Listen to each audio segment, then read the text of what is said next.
கோமதி நாயகம் கிரியேஷன் நேயர்கள் அனைவருக்கும் அன்பான வணக்கங்கள். இப்ப நம்ம என்ன பேசிட்டு வரோம்? நம்ம திருமணங்களை பற்றி. அதாவது திருமணங்கள் சொர்க்கத்தில் நிச்சயிக்கப்படுகிறதாம் அப்படிங்கிறது ஆச்சரியக்குறி நிறைந்த விஷயம்தான் சொல்றாங்க. ஆனா அது அப்படியா அப்படிங்கிறதா இப்ப நம்ம ஆராய்ச்சி பண்ணிட்டு வர்றோம். மனிதன் ஆதி காலத்துல எப்படி இருந்தா, திருமணங்கள் எவ்வளவு எளிமையாக இருந்தது அப்படிங்கிறத சொன்னேன். போன எபிசோட்ல நதிக்கரை ஓரத்துல மனிதன் தங்க ஆரம்பிச்சான். அதாவது காட்டை விட்டு கொஞ்சம் வெளியே வந்து காட்டாறுகள் நதிக்கரை ஓரங்கள்ல தங்கி பயிர் பண்ணி சாப்பிட ஆரம்பிச்சான் அப்படின்னு சொல்லியிருந்தோம். அப்படி இருந்த மனிதன் குழுக்களாக வாழ்ந்தான் இல்லையா?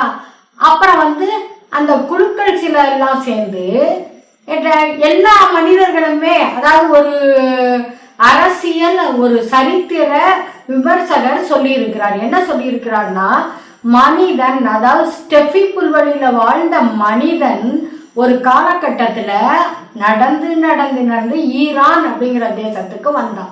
ஈரான் அப்ப முஸ்லிம் கண்ட்ரி கிடையாது, மதமே தோன்றல. அந்த காலகட்டத்திலேயே ஈரானுக்கு வந்த அந்த ஆரியர்கள் என்று சொல்லப்பட்டார்கள். அவங்க 2 நூற்றாண்டு ஈரான் நாட்டுல வாழ்ந்தாங்க. ஆனா அதுக்கப்புறம் பரதகண்டம், அதாவது சிந்து சமவெளி நாகரிகம், அதை கேள்விப்பட்டு அது இன்னும் செழிப்பான இடமாக இருக்கும் அப்படின்னு நடந்து நடந்து ஆரியர்கள் பரதகண்டத்துக்குள்ள நுழைந்தார்கள் அப்படின்னும் ஒரு சரித்திரம் சொல்லுது. நான் சரித்திரம் படிச்சவதான், ஹிஸ்டரி தான் என்னோட மெயின் சப்ஜெக்ட். இருந்தாலும் நிறைய விஷயங்களை இப்ப அதுல வல்லுநர்கள், சரித்திர வல்லுநர்கள் யூடியூப் தெரிஞ்சுக்கிறோம் போடுறாங்க. அவங்க இதை சொல்லி இருக்கிறாங்க. அந்த மாதிரி மனிதர்கள் இடம் தேடி தேடி அலைஞ்சு ஒரு வசதியான இடத்தை பிடிக்கும் பொழுது அந்த குழுக்களுக்கு என்ன ஆகுது அப்படின்னா பாதுகாப்பு தேவைப்படுது. அப்ப அவங்களே ஒருத்தரை என்ன சொன்னாங்க, பல குழுக்களா சேரும்போது பலசாலியை, இவர்களை காப்பாற்றக்கூடியவர்களை, ஏன்னா இந்த இடத்துக்கு வேற யாராவது போட்டிக்கு வந்துடக்கூடாது அப்படின்னு அவங்களுக்கு பயம் வந்துச்சு.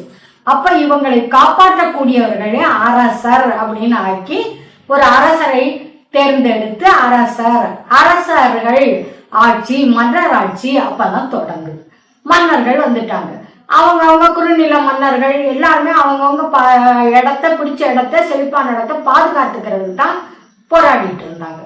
சோ அந்த மன்னர்கள் காலத்திலயுமே திருமணங்கள் ஆடம்பரமா இல்லை. ஆனா அந்த மனிதர்கள் கொஞ்சம் இதாகும் பொழுது அவங்களுக்கு தேவைகள் அதிகரித்தது. முதல்ல என்ன, ஆதி மனிதன் காட்டில் இருந்தவன் எல்லாருமே விவசாயி தான். ஆனா பிறகு மன்னர்கள் காலம் வந்த பிறகு ஆடம்பரங்கள் மேல மனிதனுக்கு ஆசை வந்தது. ஏன்னா அந்த பயம் போயிடுச்சு, காட்டுல இருந்த பயம், வாழ்க்கைக்கே போராடிட்டு இருந்த பயம் போயிடுச்சு. சோ இப்ப கொஞ்சம் ஆடம்பரங்கள், அதான் மனிதன் உடை உடுக்க ஆரம்பிச்சான். பருத்தி உடைகள் உடுத்த மனிதன் பிறகு பட்டுச்சேலைகள், பட்டு பீதாம்பரங்கள் எல்லாம் அணிய ஆரம்பிச்சாங்க ராஜாக்கள். அவங்களுக்கு அரியாசனம் தேவைப்பட்டது. அது போல விதவிதமான உணவுகளும் தேவைப்பட்டது. அதை சமைக்கிறதுக்கு ஒரு ஆளு. இந்த மாதிரி ஒரு காலகட்டத்துல தெய்வங்களுக்கு கோவில்கள் கட்ட ஆரம்பிச்சாங்க. அப்ப அவங்க கோவில் கட்டுறவங்க, கட்டுமான வேலை செய்யறவங்க, அந்த கோவில்ல சிற்பங்கள் செய்யறவங்க, சிற்பங்கள் கோபுரத்துல செதுக்கிறவங்க, இவங்கெல்லாம் என்ன செஞ்சாங்க, சிற்பிகள் அப்படின்னு அறியப்பட்டாங்க. இந்த மாதிரி ஒவ்வொரு தொழிலுக்கும் ஒவ்வொரு பெயர், அவர் செய்யற மரம் வெட்டுறவன் அப்படின்னு சொன்னாங்க. அதே போல சுத்தம் பண்றவங்களையும் ஒரு பெயரால அழைச்சாங்க. இவங்க சந்ததியர்கள் அப்படியே வரிசையா எல்லாருமே ஒரு காலகட்டத்துல தன்னுடைய சந்ததியையும் அதே மாதிரி கொண்டு வந்தாங்க. அதான் சொல்றேன். உதாரணத்துக்கு பொற்கொள்ளர்கள், அந்த நகை செய்யறவங்க என்ன செஞ்சாங்க, பையனுக்கு நகை செய்ய சொல்லி கொடுத்தாங்க. அதான் சொல்றேன்ல, இப்ப மாதிரி இல்லாம அதுல நிறைய ப்ராசஸ் இருந்துச்சு. அதே போல பொண்ணுக்கும் இந்த நகை செய்யறதுக்கு இந்த பொண்ணு அப்பாவுக்கு உதவி செஞ்சிருக்கும் இல்லைங்களா? அப்போ அதனால இந்த தங்க நகை செய்யும் ஒருவனுக்கே தன் மகளை கட்டி கொடுத்தாங்க. அங்கேயும் போய் ஒரு நல்ல எண்ணத்துலதான், அங்கேயும் போய் இவ தன்னோட கணவனுக்கு உதவியா இருப்பா இந்த நகை செய்யறதுல அப்படிங்கிறதுக்காக ஒரு நகை செய்யற பொற்கொள்ளரை, ஆசாரியை கண்டுக்கு பொண்ணை கட்டி கொடுத்தாங்க. பையனுக்கும் அதே மாதிரி தங்க நகை செய்யறவங்க வீட்டுல நகை செய்வங்களுக்கு வீட்டு பொண்ணை பையனுக்கு கட்டி வச்சாங்க, உதவியா இருக்குமே அப்படின்னு நல்ல எண்ணத்தில் அவர் ஒரு தொழில் எடுத்துக்கிட்டு தன்னோட சந்ததியர்களுக்கும் அதையே சொல்லி கொடுத்தாங்க. இந்த மாதிரி அதாவது தொழில் ரீதியா தான் அதே தொழில் செய்யறவங்களை தான் என்ன செஞ்சாங்க, திருமணம் செய்து வைத்தார்கள்.